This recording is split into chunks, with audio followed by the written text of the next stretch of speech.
Welcome to The Creative Push, an intimate and diverse podcast for creators.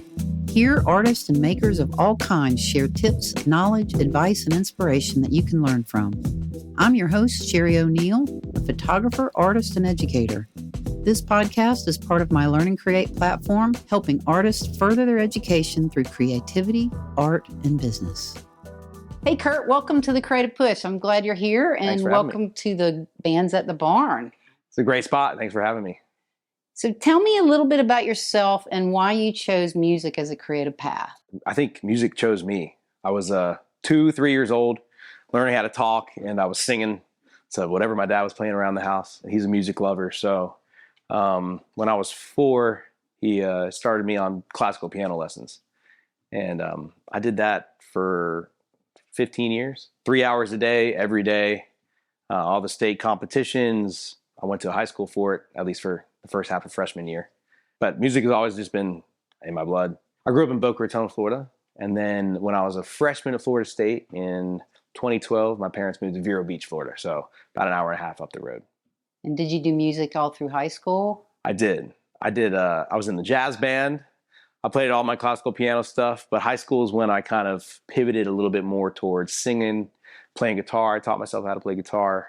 You know, I always say you can't bring your piano, your baby grand to a high school party and play for the girls. That's kind of what I did. I just started to learn songs that people really wanted to hear, which was kind of the ultimate goal. My dad started me on classical piano because he knew that Billy Joel and Elton John and guys like that, that's what their foundation was. But he always wanted me to be a singer, a pop star, or a country artist or something like that. Now, did anybody else in your family have a musical background? No. So did you choose that on your own, or did your dad choose that for you? It's always been the thing that I've loved. It's music and the ocean. And 3 years old, that's young. Yeah, I started earlier. I always loved it. It's just kind of... Did they start by giving you like one of those little keyboards or something? Yeah, they found me a little cheap electric keyboard, and I had it, and I was, learned the scales and Mary Had a Little Lamb and all that kind of stuff. Getting started out like that was cool, but he saw that I loved it, and he kind of facilitated it. So a little bit of both. So after college, you stayed in Florida, or you relocated, or? So yeah, I went to Florida State 2012 through 2016. Great time. I had a band, played 3 days a week all over the state. Played at fraternity parties, sorority parties, opening up for the band Perry, Dustin Lynch, Jake Owen. And then I graduated 2016. But before I graduated, the William Morris Endeavor company here in town, their global company, they saw that I was playing all these opening acts for their, on their bills for their big artists in Florida. And they were like, who is this kid? And I guess they checked me out, liked what I was doing. I had put out a little EP. They flew me up here before I moved here. And they said, we want you to finish your last 6 months of school, but, you should move here right away. We want to help you out getting gigs and, building your career.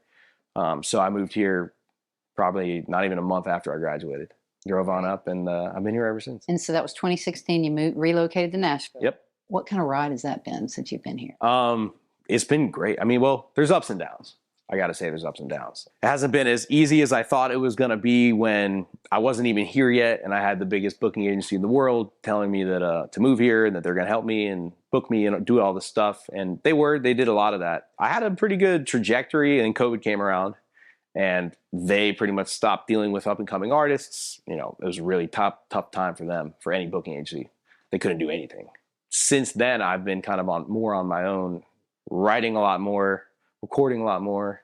And now I'm set to kind of release a lot of the stuff I've been working on for the last few years. Do you write all your songs? Yeah. And during COVID, how did you get through that? Probably for 8 months of it, I was in Florida. I was in my parents' house. Yeah. I met a girl who's now my girlfriend that we live together up here now. She is from Vero Beach. Okay. So she had an apartment. So I was either at my parents' house or crashing at her apartment. And I was playing gigs, outdoor shows. So I was staying busy. I was writing songs via Zoom. I was taking my boat out every day, and I was going to the beach. And it was a good little time for me personally, but a really, really bad time for the world. And as nice as it was kind of being down there, I would have rather, obviously, that didn't happen and kind of stay getting booked by big booking agencies. And, they were booking me tons of shows, and I was, slotted for some opening acts and, all that kind of stuff. So I made the best of it. Is there one thing that you wish you had known when you got started that would have helped you along your path? I'm still grinding on it and working away, but it's the social media thing is just, I think I missed it being second nature, by like a year or two. Like, cause now the artists that are a little bit younger than me, it's like they live and breathe it and it's like a reflex. Whereas it's almost foreign to me. And, you pick up your phone and you're going to even, I'll go outside and like, hey, everybody, I'm playing at a barn party tonight, this and that. Like, it's always like, it's a weird little mentality that you have to put on that you got to remember to do it. You got to remember to do it is pretty much all it is. Yeah. So for me, it's, I've always been a living in the moment person, and that social media aspect of being an artist and promoting your craft on social media and how dependent it is on TikTok or Instagram, the living in the moment aspect of your life kind of goes away. You have to stop and film everything and make sure the lighting's right or whatever it is. Yeah. That's what I don't like about it, but I have to do it and I'm getting better at it and I'm getting more used to it. But if I would have just focused on that more, I think it would have helped a lot. During COVID, I was doing Facebook Live and I was doing a concert for 2 hours, 2-3 times a week from my living room in Florida. And I had all my, all the people that follow me on Facebook were watching me, this and that. But I didn't know TikTok was just really starting out. If I would have been doing that on TikTok, the algorithm at that time was like, you could get tons of exposure. And I probably would have 500,000 followers right now. If I would have known a little earlier about TikTok instead of using Facebook Live, I think that would have made a big difference. Now, do you have a label? Are you working with a label? No, right now I'm totally independent. A good buddy of mine who owns a publicity company in town, and I do some management stuff as well. He's helping me a little bit with distribution with some of my new music that I'm putting out. But as of right now, I'm 100% independent. So social media is your jam. That's all I got, and I'm using it. It's great. Even just today, I put out a song last summer called "Sunshine State of Mind." It's a song that I've had out for a year, but just even in the last 24 hours, there's been like 300 TikToks made using the sound. So it's like stuff like that. That's the magic of social media. There is a good side to it. I mean, you can take someone that nobody knows and make them into a global sensation. And so you're doing all your own marketing. Do you find that TikTok's the best platform for you? It's the one that seems to be working the most for musicians that are trying to find their audience. Okay. Whereas Instagram is kind of limiting as far as how many views you get and all that. Right. TikTok has that as well. They're both similar, but it seems like that's the one that has broken artists in the last 2, 3, 4 years. Absolutely. You got Nate Smith, Bailey Zimmerman, Ashley Cook, like those cats that are, they're really great. And TikTok is where they got their launch. So who are your influences? I would say growing up, Elvis was kind of my hero. I was dressed up in all the leather outfit that he had for his comeback special. Was that for Halloween for a few years, and then Johnny Cash and Elton John, and and then it moved to Kenny Chesney. I saw him in 2011, and changed the whole world for me. So, would you say country is your primary kind of form of music? Or? I would say it comes out of me that way. For me, if you want to be authentic, as people say, that term's thrown around a lot. I write from the heart, and if you're writing from the heart, you can only really write things that you know about, that you've experienced yourself. So I'm not really writing songs about waiting for the rain to fall because the field is drying up, right. And I love those. Some of those songs, will make me cry. I just haven't lived that. Yeah. So for me, I write things that I've lived. What is your technique, your writing technique? I have a whole notepad of ideas in my phone, and it'd just be a conversation like this, and somebody will say something, or something will be said on the TV, or whatever it might be, and I'll write a title down, or I'll write an idea down, and I'll just have it in there, and then I'll have a write booked on Tuesday morning, and then on Monday I'll look through my notes and be like, this is an idea I thought about 2 weeks ago that I think would be good for this group of people that I'm going to write with. And we'll sit down and I'll tell them like the backstory of where I heard it and what I think the song should be about. And then it goes to, okay, this is a song, say it's a sad song. Musically there's chord progressions and a vibe that has to go with that. So then it starts to either I sit down on the piano or I get on the guitar and I'll figure out a chord progression and something that feels like that song without any words even being written yet. Or sometimes I'll write a verse to nothing. And you have an idea of what the song might be about. Yeah. Okay. But it's always that pairing, melodies and chord progressions to what that what the song's supposed to feel like. So it just goes from there. And then, sometimes we finish it, and I've written a song, like a song that I put out called Seasick. I wrote it in 25 minutes when I first moved to Nashville, and I was really homesick and I missed the beach, and I wrote it like that, and by myself, no co-writers. Or then there will be times where I'll be with, 2 or 3 other guys and or girls, and we'll sit down, and it'll take us 3 hours to get through the first half of the song, and we're burnt out, and we say, all right, let's come back to this next week, and then we'll finish it. And in 20 minutes the following week. Do you feel like there's a difference in your writing style, writing with piano versus guitar? Not really. I think both of them, I know guitar only because of piano. So my guitar playing is sort of like, if somebody who didn't really know how to play piano that well, how they would play piano is kind of how I play guitar. I'm not a great guitar player. I never got guitar lessons. So my knowledge of guitar is really just my knowledge of piano that I execute not nearly as well as I do on the piano. So they're pretty much the same. What does creativity mean to you? That's a great question. I think it's making something out of nothing and making something that has not ever existed before, and that really, like, real great creativity in its finest form. If I write a song, that song, if I write it perfectly, could only be written by me and maybe my co-writers. It's an experience or something that I felt, that I saw, that I witnessed, that I lived, and I created it. But if that doesn't really resonate with other people, then it's still creative, but it doesn't, it's a creativity, and connection is what I'm chasing. Mm-hmm. So, anybody can be creative within their own little realm and paint, and never let anybody see their painting, which is fine if it's a cathartic outlet for them and they want to do that. And sometimes I'll write a song that I don't really want anyone to hear, but the creativity to me is, it's just creating, making something out of thin air. Are your songs primarily full-on experienced things, or do you make up? Mostly experienced things.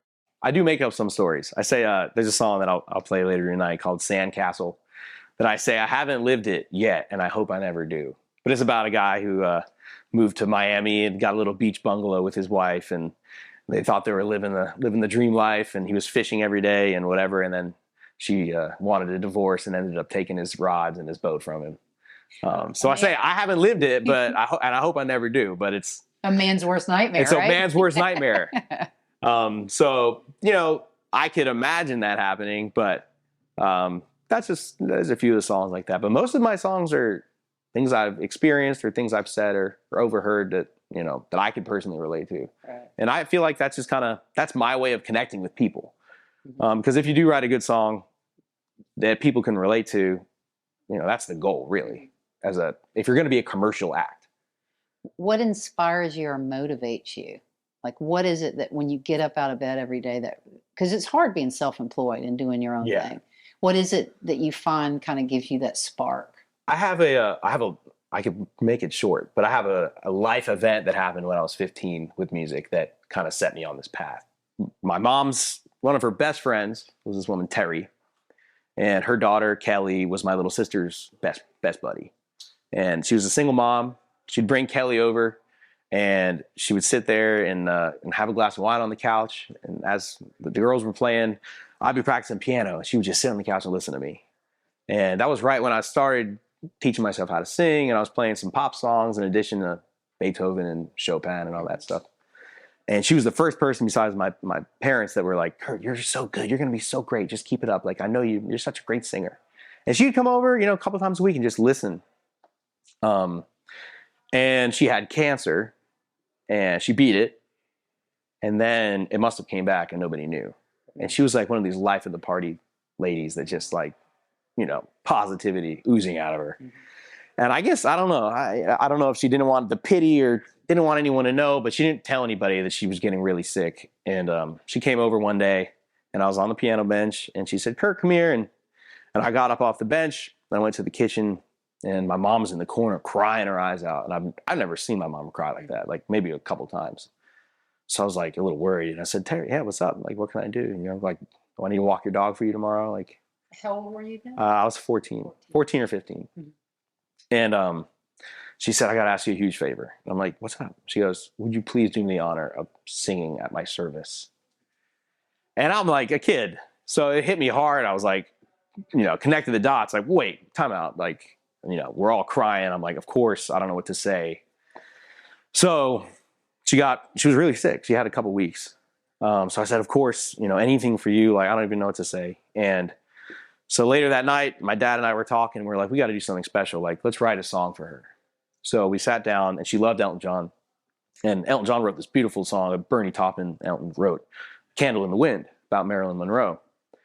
And I thought it was just perfect, but, I wanted to make it for her. And it just so happened that her name was Terry Jean. So instead of Goodbye Norma Jean to start the song off, it's Terry Jean. And we wrote all the verses specifically for Terry and her life and her family and people's names in it and everything, and left the choruses. But that was the first song I ever wrote. And then I played Imagine all the time by John Lennon for her, and she loved it. So I wrote that song with my dad, and I saw her one more time, and I told her, like, Terry, I can't believe this is happening. I love you so much. We're gonna, we miss you. We're gonna miss you. And she said, it's okay, but thank you so much for doing this. But this is the greatest gift I could ever give you.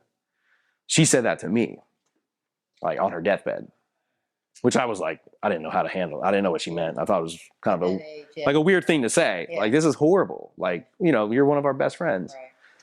So I kept like thinking about that over and over for the next week or so until she passed away, and then her service came, and I was going through a period of time where these recitals that I was doing on the piano were, 30 pages by memory in a dark room with judges that I couldn't see. And I had like major performance anxiety because I had a couple of recitals in a row where I kind of lost my place in the song and I messed up. And I had never messed up before. So I had been messing up at these recitals, and I had this performance anxiety, and I didn't want to mess up at her funeral service.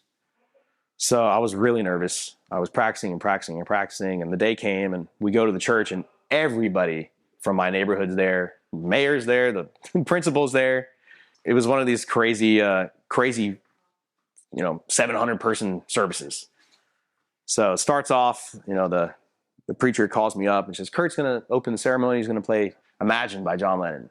I sing, and I'm freaking out. I can't mess up. Made it through. I was shaking. I was crying. You see all her family's there, and a really emotional moment. And I sit back down. Service goes through. And at the very end, they call me back up. Kurt's going to close out the ceremony with a song that he wrote with his father for Terry, called it's his version of Candle in the Wind. So I sit down on piano, play the intro, start singing, and by the end of the fourth or the fifth line, once people heard the words that I had written for her, the whole place erupted in like they all simultaneously watched their dog get hit by a car, like screaming, like wailing, crying. And I didn't mess up. Made it through the song.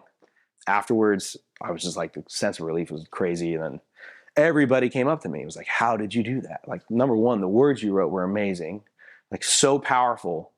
And the fact that, you did that, and, you're so young, whatever, like that, you got to keep doing that. And everybody, her family came up to me. My dad still says it's like the proudest day of his life. And then it hit me like, oh my God, how does she have the perspective to like know that now, one, I'll never be nervous again. Because how could you be nervous after making it through something like that? And number two, I know what I want to do for the rest of my life. I need to make the power of that. Like, I don't think I could devote my life to anything else that could be that impactful. Mm-hmm. So since that day, I've been doing and meaningful to other people's lives. Right. Like what is a life if it has no impact on other people's lives? Right. And for me, I was never really going to be a doctor or anything like that. This has always been, music is what I do, and for me, music is about making connection with other people and having impact on them. Whether it's a stupid song about being on a boat, or it's a sad song about cancer, just to be able to create something that nobody's ever heard before, and to perform it and make people feel something, that's what I've just been devoting my life to and always will. And if it wasn't for that day, I don't know if I would have had that motivator or spark, because the country music grind, especially in Nashville, especially these days, with how much competition there is. I mean, back in the day, there wasn't 100,000 people on TikTok that were country artists. Without that, it would be a lot harder to get through those days where I'm like, what am I doing here? Like, You ever get stuck? Yeah, I mean, What do you do when you get stuck? I think I get away from it. I either try to go fishing. My sister met a great guy. He's from Kingston Springs, right down the road here, and he's got a creek, and I'll either go out there or I'll just, I'll put on a show about cooking. I love to cook.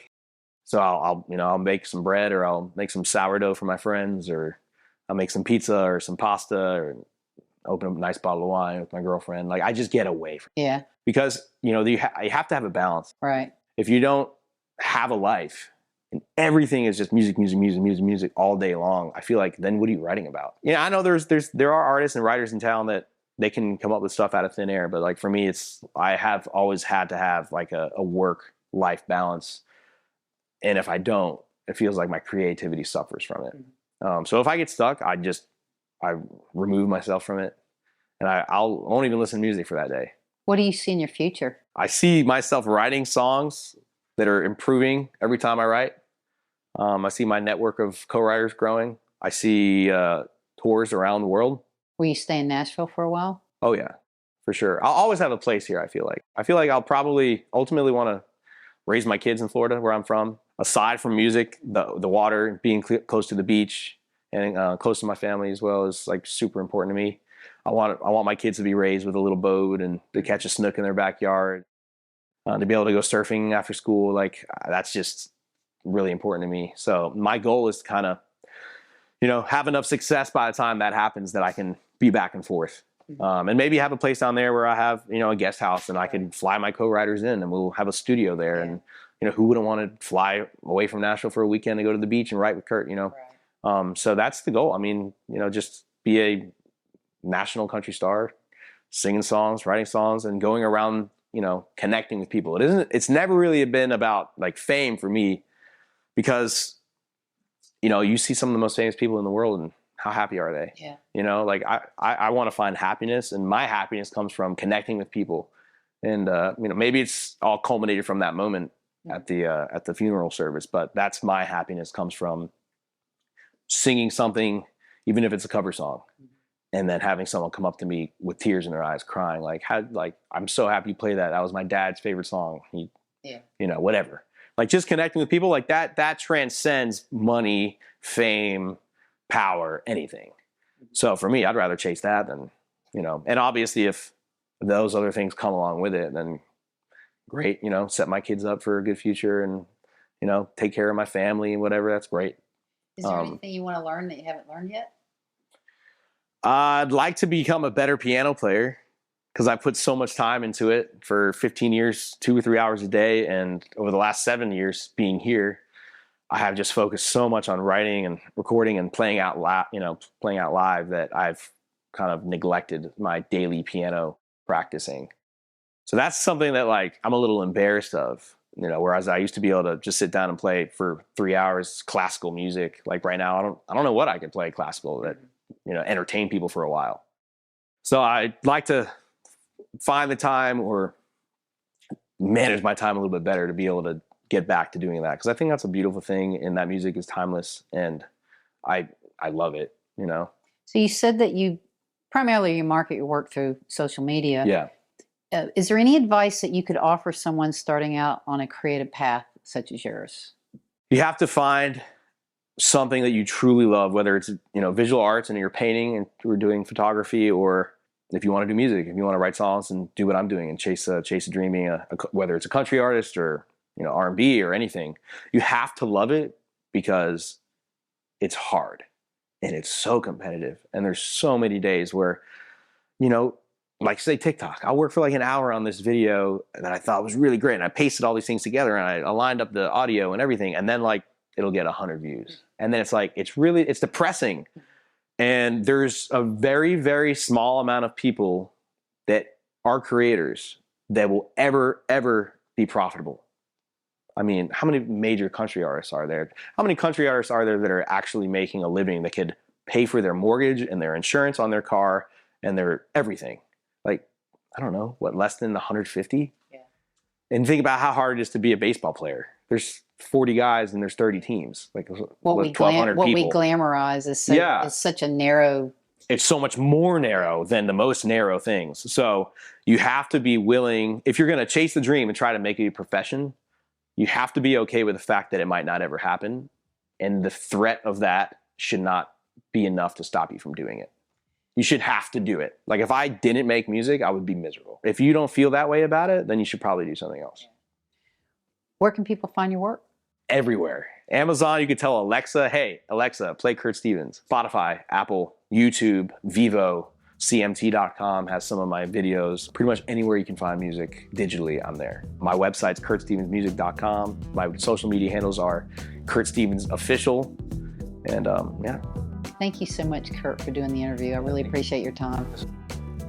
Thank you so much for listening. As always, my intention is to offer you inspiration that excites you to want to get out there and create something amazing.